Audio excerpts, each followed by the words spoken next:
Hi guys, welcome back once again. Advice for the day is si Jesus ang ating Mesiyas. So ibinaba ng ating Diyos Ama ang kanyang anak na si Jesus Christ. Siya ang Mesiyas na tutubos sa ating mga kasalanan. Siya ang gagawa ng paraan para hindi kahit isa sa mga anak niya ay hindi maligaw ng landas. Ang Diyos Anak ang gagawa ng paraan para ang bawat isa sa atin ay magbago. Bibigyan kanya ng trial o pagsubok para doon din tayo matututo sa mga pagsubok na ibibigay niya sa atin. Kailangan po tanggapin natin lahat ng mga pagsubok na ibibigay niya. Magkamali man tayo, bigyan man tayo ng trial ng ating Diyos Ama na mabigat o malaki, ay tanggapin po natin. At syempre, kapag binibigyan tayo ng mga trial, kakaiba doon, magdasal po tayo at manalig at manampalataya at maging believers po tayo na lumapit po tayo sa Kanya. Ibig sabihin, pag binibigyan tayo ng trial, lumapit po tayo at patatagin natin, pananalig natin at pananampalataya sa ating Diyos Anak na buhay na si Jesus Christ. At tsak na tsak, tutulungan niya tayo, kakahabagan niya tayo. Ang Diyos Anak ang mahabaging Diyos Anak na buhay na mayroon dito sa mundo.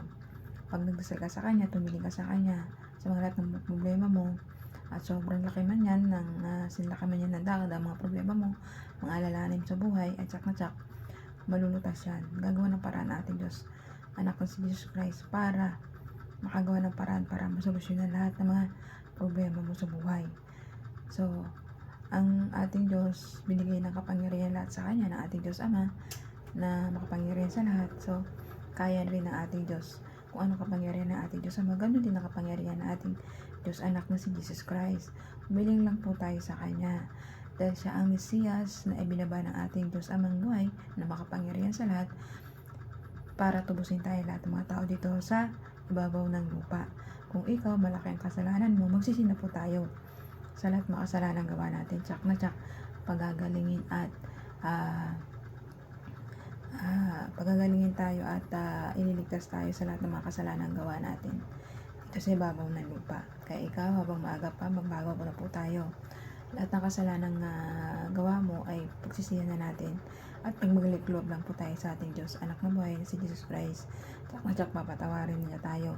Siya ang Mesiyas na papalaging nandiyan na gumagabay sa atin at nagmamahal sa atin. Ang gagawin lang po natin, magbago na po tayo at magsisi sa lahat ng mga kasalanan natin at palagi tayong magdasal at mapabuti ang kaluluwa natin para maligtas tayo sa impyerno at lahat tayo sabay-sabay tayong magbago at magsisi sa lahat ng mga kasalanan natin at sabay-sabay tayo mapupunta sa paraiso sa kalangitan na kasama silang tatlo, ang Diyos Ama, Diyos Anak na si Jesus Christ at Diyos Spirit Santo, at lalang-lalo na nandun din po si Mama Mary na ina ng ating Diyos Anak na buhay na si Jesus Christ. So kaya ikaw, hanggang maaga pa, magbago na po tayo para sa ating Diyos Anak na buhay na si Jesus Christ na ating Mesiyas na pakapagligtas natin at pagkatubos ng ating mga kasalanan.